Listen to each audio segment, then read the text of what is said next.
Down on that sheet when you play your best. I want you to think about the sheet we did in terms of what you can control. Focusing on the right things at the right time, at the right moment is a big part of performing in game time. It's a big part of practicing well. Too often athletes allow themselves to be distracted in practice, which then that habit translates into a game. I love working with student athletes. It's harder to work with pros on teaching focus than it is student athletes. This is why. In high school and college, you have opportunities all day long in the classroom where you start to get bored, your mind starts to wander, you're thinking about somebody you met, somebody that you might be dating, or somebody you want to date, or somebody, all those things come to mind. And you have so many chances when you are in school to notice, I'm distracted, bring it back to the moment, what do I need to focus on now? You have a lot of time to practice it. Right? Pros, they go to practice for 2 hours, they get a lift in, and then they're gone for the day. And a lot of them are in a routine of kind of removing, sitting, conserving energy because they play such a tough schedule. They don't get the ripe opportunities that you have to work on this. You got to work on it though. In the classroom, in practice, in training. Focusing on what we control, staying here and now, what I want to do on the field or on the court. The process, not the outcome. That's one of the things that was not on that sheet of what do I control. Process, not outcome. If I'm focused on score, do I control that? No, you don't. All right? If you're a field hockey player and you make the right play and their goalie makes an incredible save, you don't control that. You can come up against a goaltender who's playing awesome. You've done all the right things, but you can't control how they play. But if you get focused on that goaltender, your play will drop. Focus on the process and what you can control. All right? Now, I asked you the first day, how many people have told you how to focus? Anybody here have a watch? Coach, you wearing a watch? You talk to me for about 30 to 40 seconds. Tell me when to start and when to stop.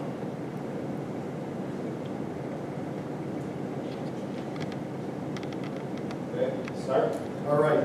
Put your pens down, feet on the floor. I want you to lean forward. I want your attention to be on me, completely on me. You're listening to my voice. You're noticing whether my voice is going up, going down. You're aware as I'm walking on whether I'm wearing brown shoes or black shoes. You notice my belt. While you're aware of this, you're also aware of the people beside you and behind you. You can maybe hear the hum of the air conditioning, but you're still completely focused on me.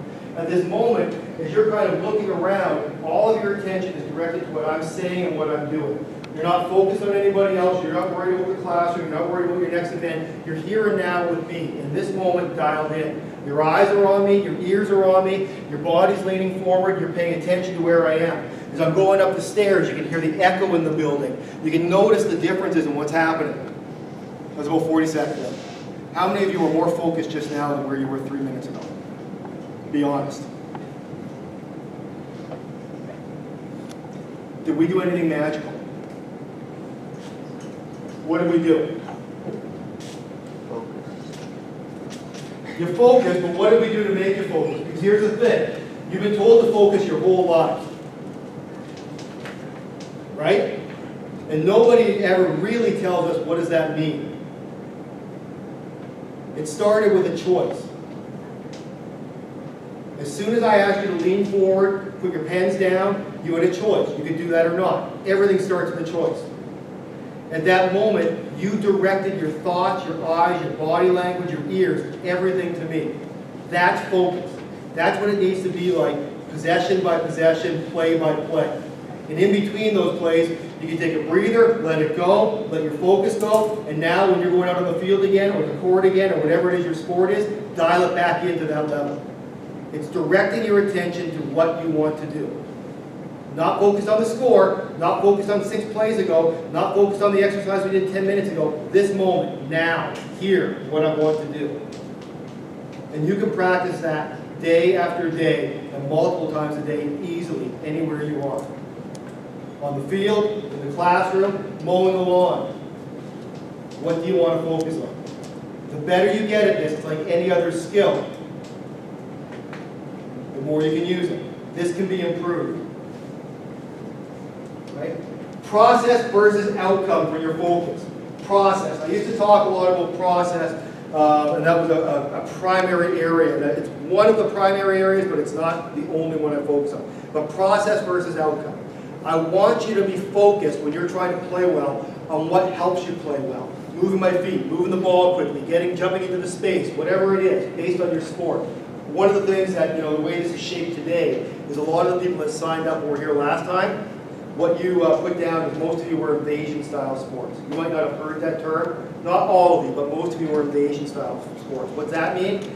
I'm trying to get the ball into their zone, they're trying to stop it and get it into my zone, right?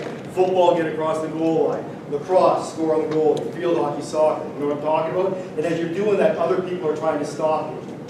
That's different than golf or diving, right? If I'm a golfer, nobody's trying to take the ball away from me as I'm teeing it up. Thank goodness. In my league, they do. If I'm a diver, I have a lot of time on the board before I go up and climb up the ladder to the board to figure out what I want to do with the reset, right? In those invasion-style sports, you have to go quickly. Things are happening quickly. You got to react to the other players around you. If you're focused on things such as outcomes, score, playing time, stats, what the referee is doing, the weather condition, all that stuff, it takes you away from the type of focus that you had with me there for 30 or 40 seconds. Moving my feet, moving the ball, getting into position. What do I want to do now? That is what you need to be focused on. It's a process. If you take care of the process, the outcome takes care of itself.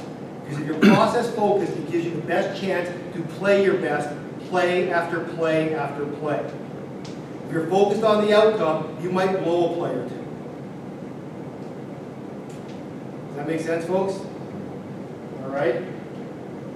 When you're focusing on the outcome, the process falls apart. And when that tends to happen, most of it is under pressure. So when we're starting to talk about this, I need you guys to be doing this stuff when you're practicing and training. When you're distracted, bring it back. Create pressure situations in your head. So you're practicing. So come game time, you've worked on this. You've worked on it. It's not new. It becomes a habit for you. All right? Now, the other thing, and I wasn't good at teaching this before, but I want you to look around the room. I'm trying to fly in ways. We'll see how this works for you.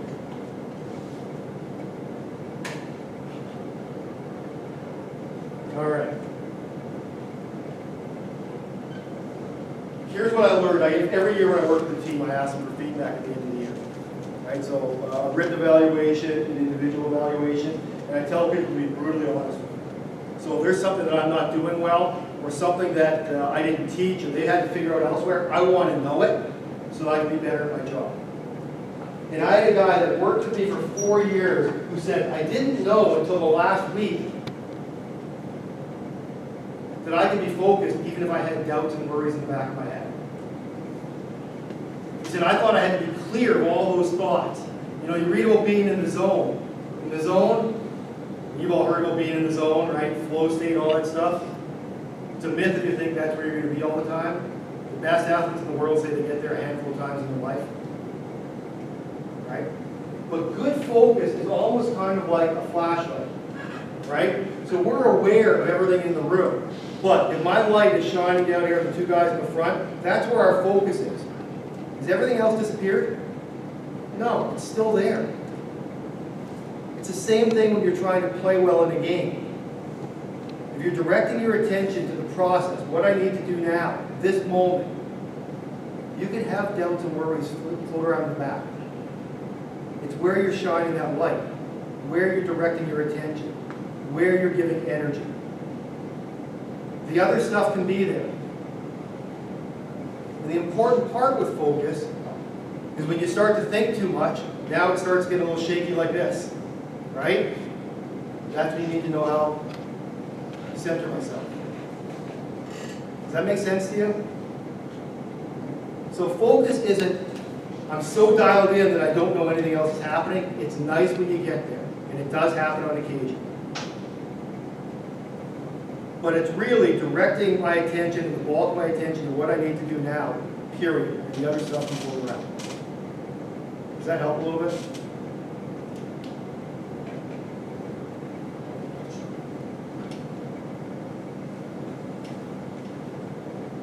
So, I'm looking at the time. I'm going to turn the lights again for you.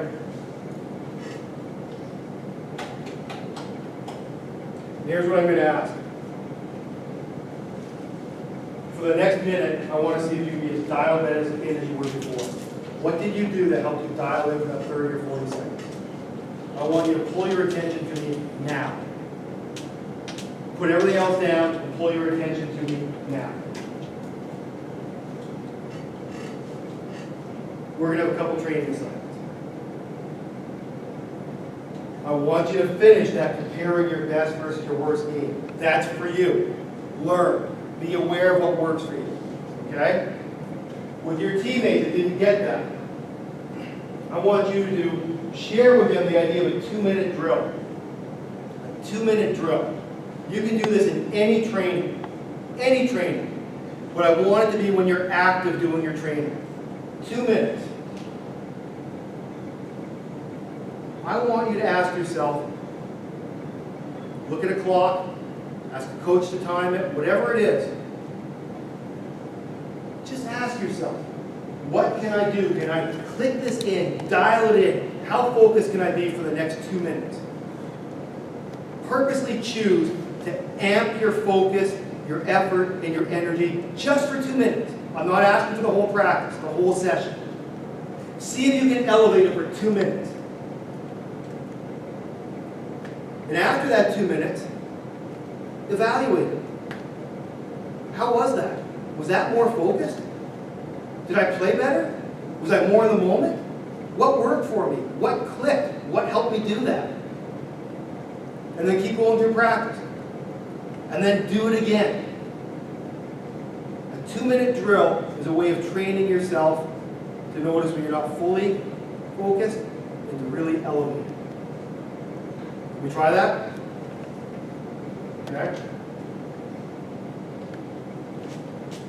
Last week I mentioned to you a journal. Starting to record how you're doing because you get better at what you measure.